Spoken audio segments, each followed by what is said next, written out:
राधे राधे दोस्तों, जय श्री कृष्ण। तो आइए श्रवण करते हैं शनिवार व्रत कथा। एक समय स्वर्गलोक में सबसे बड़ा कौन है कि प्रश्न पर नवग्रहों में विवाद हो गया। विवाद इतना बढ़ गया, परस्पर भयंकर युद्ध की स्थिति बन गई। निर्णय के लिए सभी देवता देवराज इंद्र के पास पहुँचे और बोले, हे देवराज इंद्र, आपको निर्णय करना होगा कि हम में से सबसे बड़ा कौन है। देवताओं का प्रश्न सुनकर देवराज इंद्र उलझन में पड़ गए। इंद्र बोले, हे मैं यह प्रश्न का उत्तर देने में असमर्थ हूँ। हम सभी पृथ्वीवासी उज्जैनी नगरी में राजा विक्रमादित्य के पास चलते हैं। देवराज इंद्र सहित सभी ग्रह देवता उज्जैनी नगरी पहुँचे। महल में पहुँचकर जब देवताओं ने उनसे अपना प्रश्न पूछा तो राजा विक्रमादित्य भी कुछ देर के लिए परेशान हो उठे, क्योंकि सभी देवता अपनी अपनी शक्तियों के कारण महान थे। किसी को भी छोटा या बड़ा कह देने से उनके क्रोध के प्रकोप से भयंकर हानि पहुंच सकती थी। अचानक राजा विक्रमादित्य को एक उपाय सूझा और उन्होंने विभिन्न धातुओं स्वर्ण, रजत, चांदी, कांसा, ताम्र, तांबा, शीशा, रांगा, जस्ता, अभ्रक व लोहे के 9 आसन बनाए। धातुओं के गुणों के अनुसार सभी आसनों को एक दूसरे के पीछे रखवाकर उन्होंने देवताओं को अपने अपने सिंहासन पर बैठने को कहा।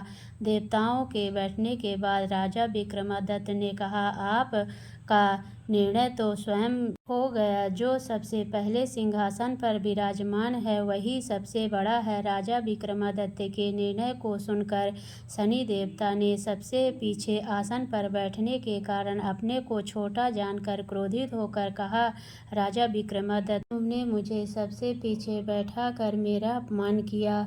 तू मेरी शक्तियों को से परिचित नहीं है। मैं तुम्हारा सर्वनाश कर दूंगा।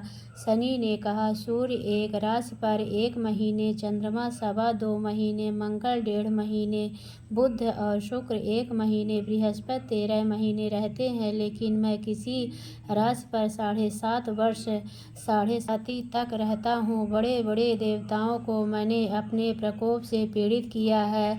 राम को 7.5 के कारण ही वन में जाकर रहना पड़ा और रावण को 7.5 के कारण ही युद्ध में मृत्यु का शिकार बनना पड़ा। राजा अब तो भी मेरे प्रकोप से नहीं बच सकेगा। इसके बाद अन्य ग्रहों के देवता तो प्रसन्नता के साथ चले गए, परंतु शनि देव बड़े क्रोध के साथ वहां से विदा हुए। राजा विक्रमादित्य पहले ग्रह ही न्याय करते रहे। उनके राज्य में सभी स्त्री पुरुष बहुत आनंद से जीवन यापन कर रहे थे। कुछ दिन ऐसे ही बीत गए। इधर शनि देवता अपने अपमान को भूले नहीं थे।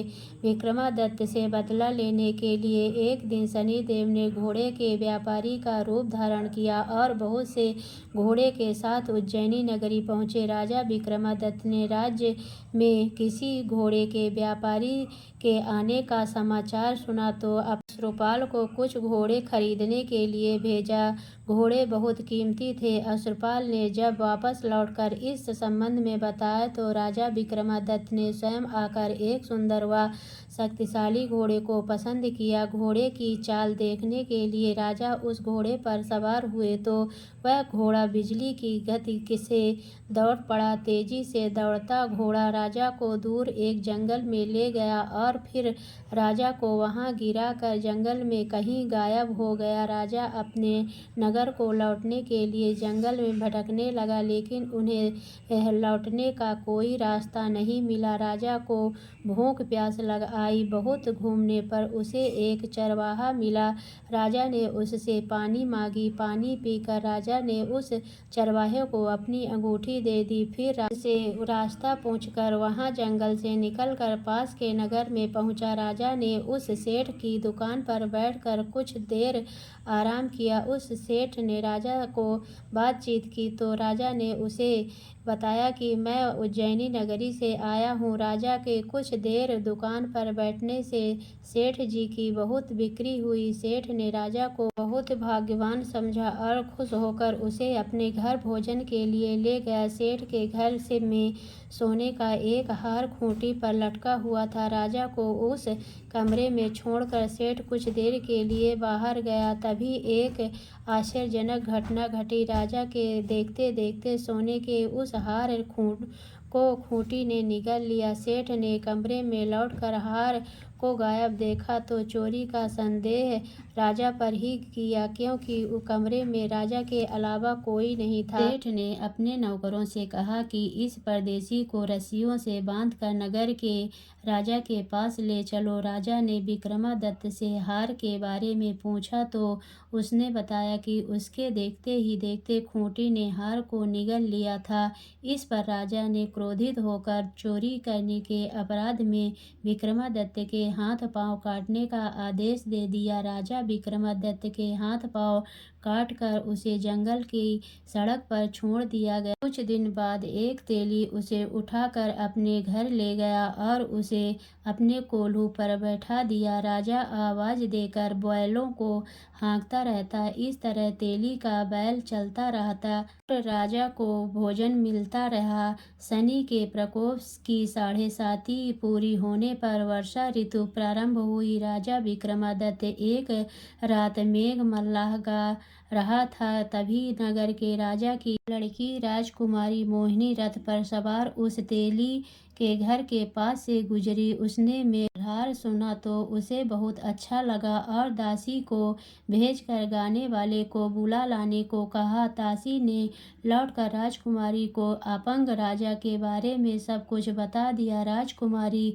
उसके मेघमल्लाह के से बहुत मोहित हुई, अतः उसने सब कुछ जानकर भी अपंग राजा के साथ विवाह करने का निश्चय किया। राजकुमारी ने अपने माता पिता से जब यह बात कही तो वे हैरान रह गए। रानी मोहिनी को समझाया, बेटी तेरे भाग्य में तो किसी राजा की रानी होना लिखा है, फिर तू उस अपंग से विवाह करके अपने पांव पर कुल्हाड़ी क्यों मार रही है। राजकुमारी ने अपने जिद नहीं छोड़ी। अपनी जिद पूरी करने के लिए उसने भोजन करना छोड़ दिया और प्राण त्यागने का निश्चय कर लिया।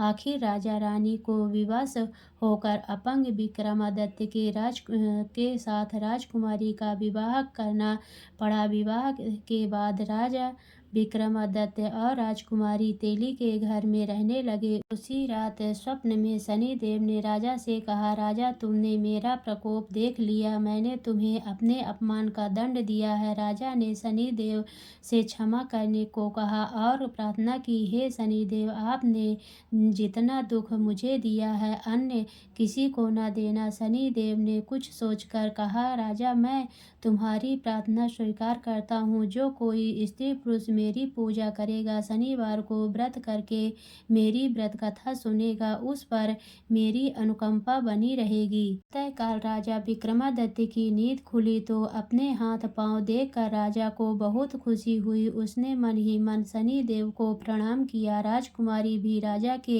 हाथ पांव सही सलामत देखकर आश्चर्य में डूब गई। तब राजा विक्रमादित्य ने अपना परिचय देते हुए शनिदेव के प्रकोप की सारी कहानी सुनाई।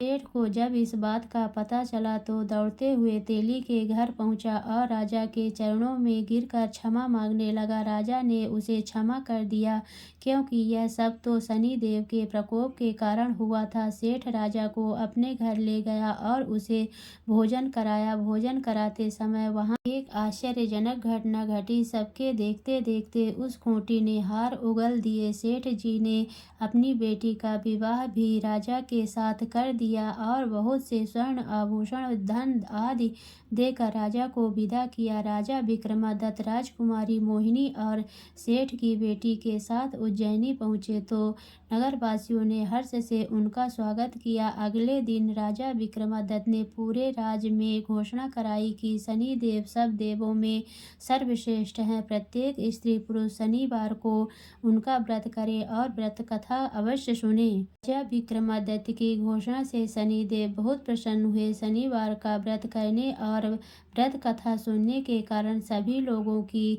मनोकामनाएं शनिदेव की अनुकंपा से पूरी होने लगी। सभी लोग आनंद पूर्वक रहने लगे। शनिदेव जैसे आपने विक्रमादित्य पर कृपा की वैसे सब पर करना। तो बोलिए शनिदेव भगवान की जय।